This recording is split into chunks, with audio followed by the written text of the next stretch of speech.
Good morning students. Last lecture में हमने पढ़ा था regarding the triangle law of addition of vector and कुछ प्रॉपर्टीज देखी थी हमने ट्रायंगल लॉ की, जैसे एसोसिएटिव प्रॉपर्टी देखी थी एंड कम्यूटेटिव प्रॉपर्टी देखी थी।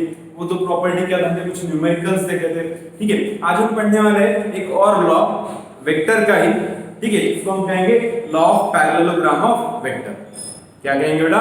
Law of parallelogram of vector.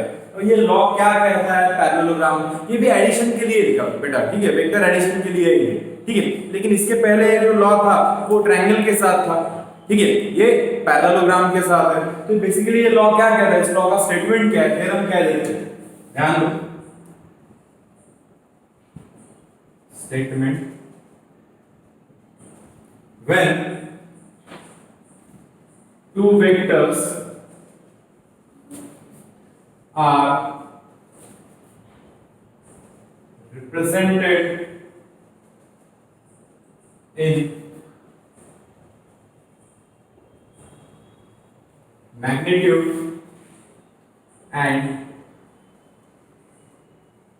direction, by two sides of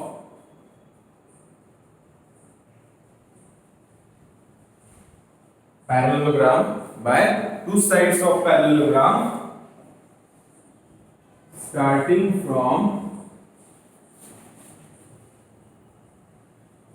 same point, then resultant of these two vectors is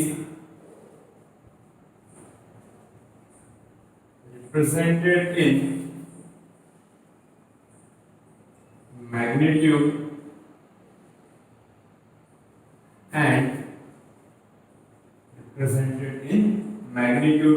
direction by the diagonal of that parallelogram. Starting from the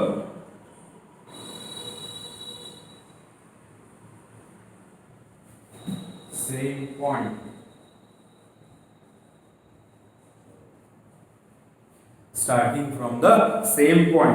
ये law क्या कहता है? If two vectors are represented in magnitude and direction, बेटा vector है तो उसका magnitude भी रहेगा और डायरेक्शन भी रहेगा। सिंपल सी चीज है। ठीक है, तो ये जो है मैग्नीट्यूड और डायरेक्शन वो हर बार आने ही वाला है। ठीक है, तो फिर से एक बार देखेंगे क्या लॉ में क्या लिखा है। तो when two vectors are represented in magnitude and direction by two sides of parallelogram,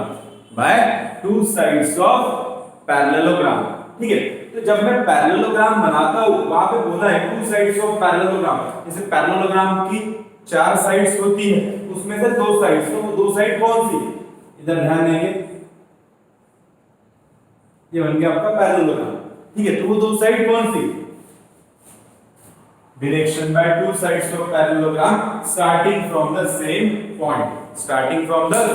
मतलब अगर मैं 1 2 3 4 अगर यहाँ पे ये साइड्स कंसीडर करता हूँ तो आप आइदर दो साइड जो सेम पॉइंट से स्टार्ट हो रही है वो 1 और 2 कंसीडर करेंगे, ओके, 2 या 3 कंसीडर करेंगे, 3 या 4 कंसीडर करेंगे, 4 या 1 कंसीडर करेंगे।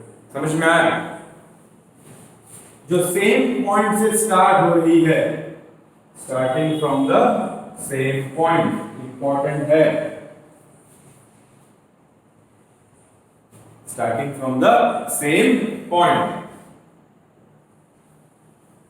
resultant of these two vectors, इस दो वेक्टर का जो रिजल्टेंट होगा वो भी क्या होगा? वेक्टर ही होगा, जिसको हम फिर से मैग्नीट्यूड और डायरेक्शन में रिप्रेजेंट करेंगे। And then resultant of this two vectors is represented in magnitude as well as in direction, represented by in magnitude as well as in direction by the diagonal of that parallelogram. Parallelogram को भी दो diagonal रहते हैं, समझ में आया? जो आप 4 पॉइंट से ड्रॉ कर सकते हो।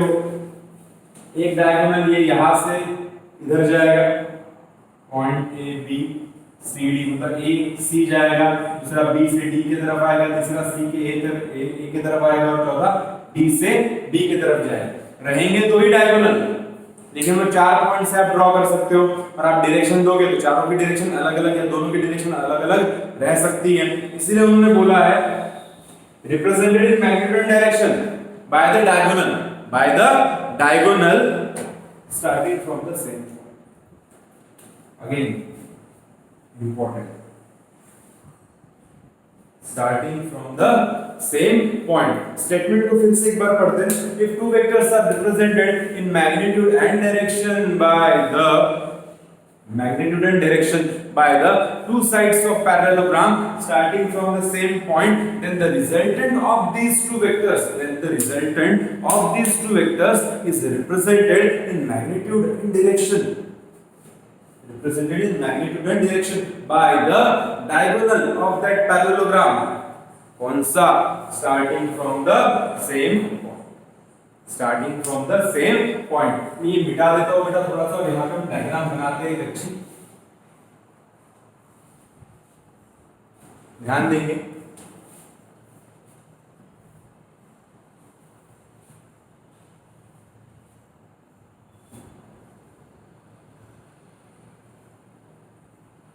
ठीक है, इसको मैंने नाम दे दिया ए बी सी और डी, और मैंने पॉइंट ए को कंसीडर किया जहां से दो वेक्टर निकल रहे हैं, representing two sides of parallelogram. This is vector P and this is vector Q, है ना बेटा? एरो देखेंगे, ए से डी की तरफ जा रहा है, ए से बी की तरफ जा रहा है, एक सेम पॉइंट से दो अलग अलग डायरेक्शन में दो एरो निकल रहे हैं। तो इनका जो रिजल्टेंट होगा वो क्या होगा बेटा? डायगोनल होगा। इनका जो रिजल्टेंट होगा वो क्या होगा? डायगोनल होगा, जो सेम पॉइंट से ड्रॉ करेंगे,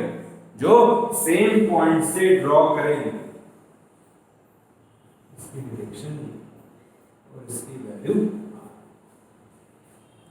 समझ में आया? पक्का?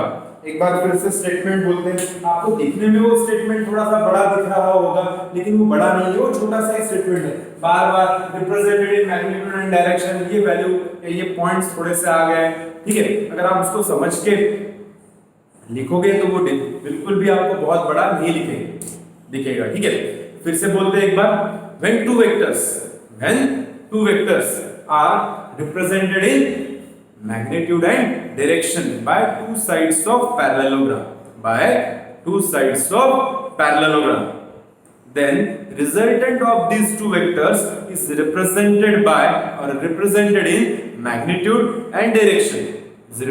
in magnitude and direction by the diagonal of that parallelogram, represented in magnitude and direction and starting from the same point. अब ये तो लॉ पढ़ लिया हमने, डायग्राम भी देख ली, तो इसका जब आगे पढ़ेंगे तो इसमें हमको निकालना क्या है? Value of magnitude.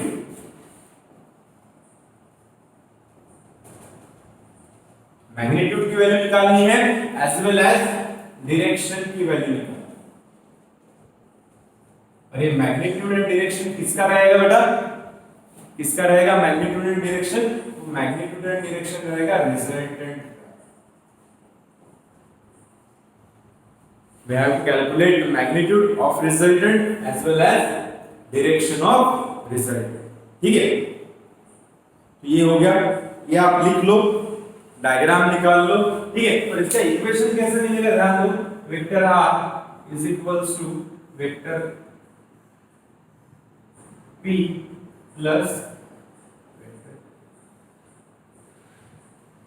ठीक है? ये जल्दी से नोट डाउन कर लो आप। पहले लॉ लिखेंगे, उसके नीचे डायग्राम और उसके नीचे फिर इक्वेशन। ये होने के बाद फिर हम इसका मैग्नीट्यूड फाइंड करेंगे and after that direction find करेंगे। ठीक है बेटा, जल्दी।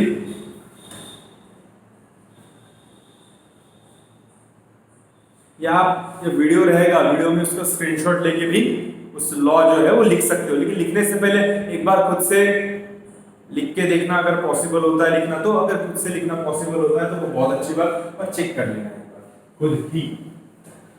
आगे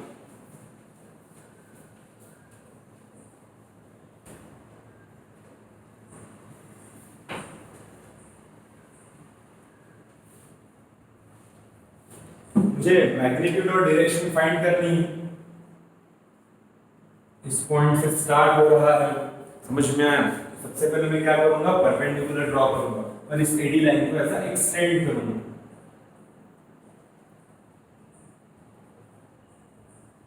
यहाँ पे नाम दे दूंगा ABCD PQ, R भी हो चुका है तो इसको मैंने नाम दे दिया, Q तो हो चुका है।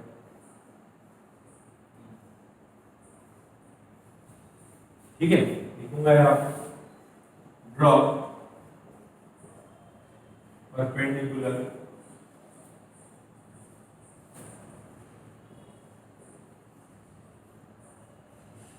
To find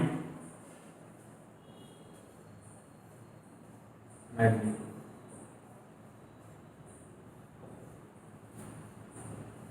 draw perpendicular from point C on line। मैंने क्या किया, पॉइंट C से एडी लाइन के ऊपर परपेंडिकुलर डाला, एडी लाइन को मैंने थोड़ा सा एक्सटेंड किया तो मुझे यहाँ पे एक पॉइंट मिला T, इसके ऊपर मैंने पॉइंट C से परपेंडिकुलर ड्रॉप किया। इससे क्या होगा, in triangle ACT, AC square is equals to AT square plus CT square, ये by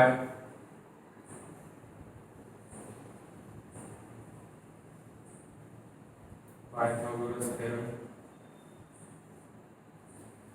ठीक है बेटा, लेकिन ये जो AT है, यहाँ पे जो AT है, it is the combination of AD plus DT, but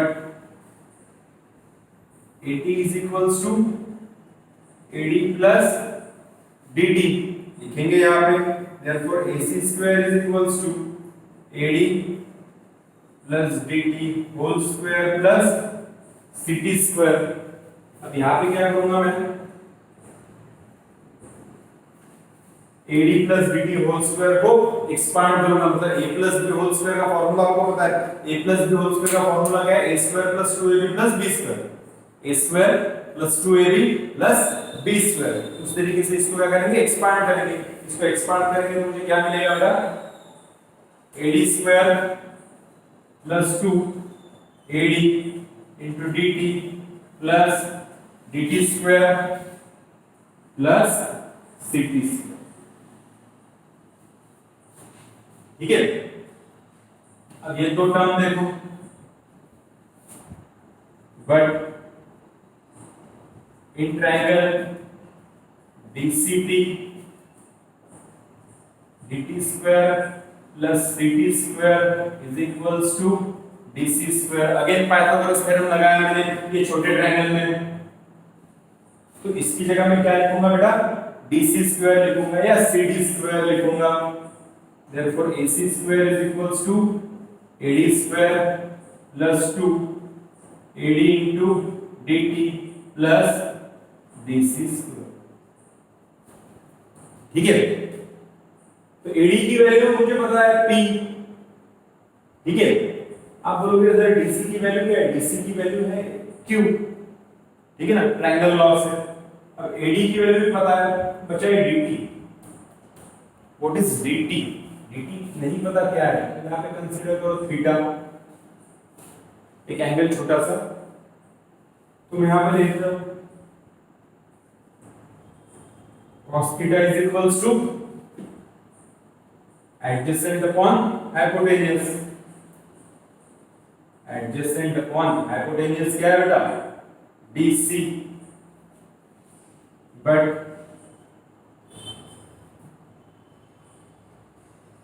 AB is equals to DC is equals to Q, ठीक है ना, यहाँ पे लिखेंगे हम therefore dt is equals to dc into cos theta, therefore q into cos theta is equals to dt। अब ये जो इक्वेशन है, ये जो वैल्यू है हम पुट करेंगे यहाँ पे, therefore and AD is equals to P, AD मतलब क्या है P, therefore AC square is equals to AD square plus 2 AD into DT plus DC square, और AC की वैल्यू कितनी है बेटा R, तो R square is equals to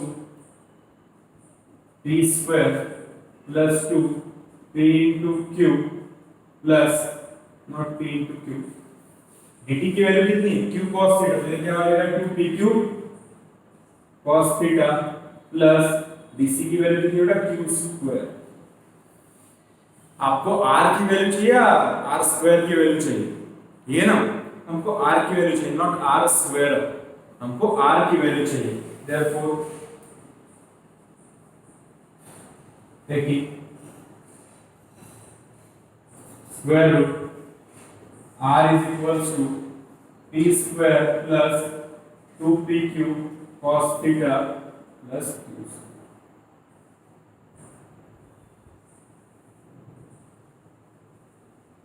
Magnitude of vector क्या है बेटा, मैग्नीट्यूड ऑफ वेक्टर R, मुझे मैग्नीट्यूड पता चल गया, ठीक है ना, अब क्या फाइंड करना है, डायरेक्शन फाइंड करना है, ठीक है, मैग्नीट्यूड देख लो एक बार, नोट डाउन कर लो उसको, उसके बाद फिर डायरेक्शन फाइंड करेंगे।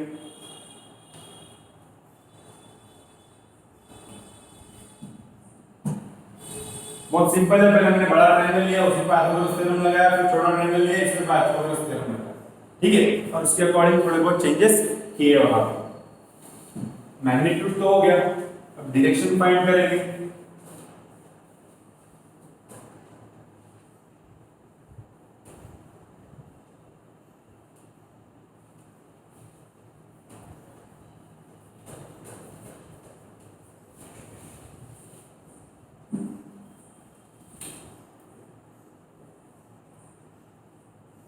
Find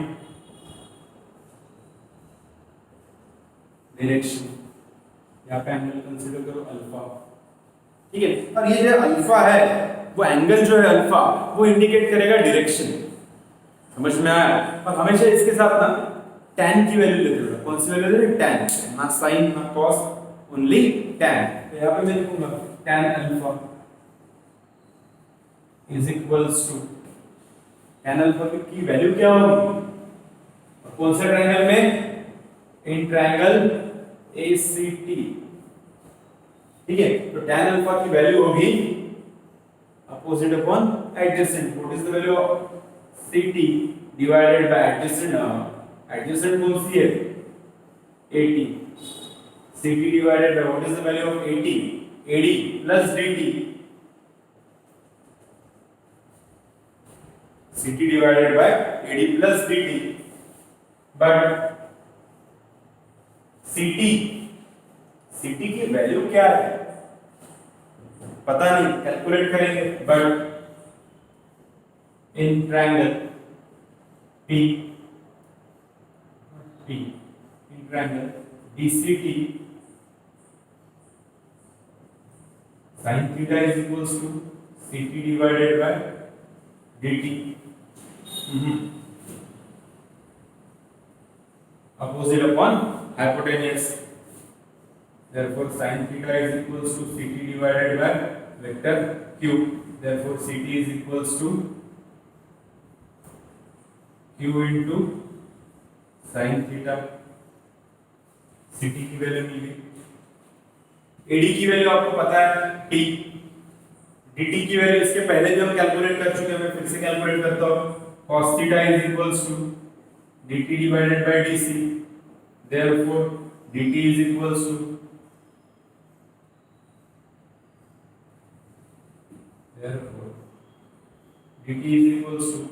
q cos theta.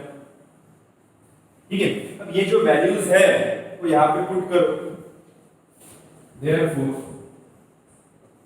tan alpha is equals to ct की वैल्यू क्या बेटा q sin थीटा, उसके बाद AD की वैल्यू क्या है P प्लस DT की वैल्यू कितनी है Q cos theta.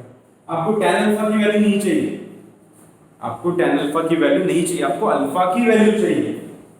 therefore alpha is equals to tan inverse of Q sin theta divided by P into Q cos theta.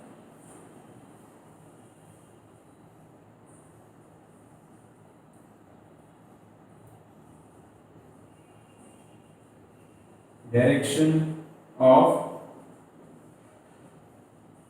Vector समझ में आया?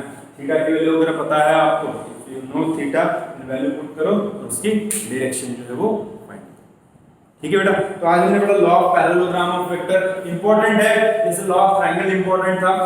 ठीक है, exam point of view as well as application point of view in 12th as well as in your जो आप NEET और JW की exam दोगे उसमें। ठीक है, तो ये पढ़ेंगे थोड़ा सा, नेक्स्ट लेक्चर में हम रिजोल्यूशन ऑफ वेक्टर्स लेंगे। क्या लेंगे बेटा? Resolution of vector. Thank you.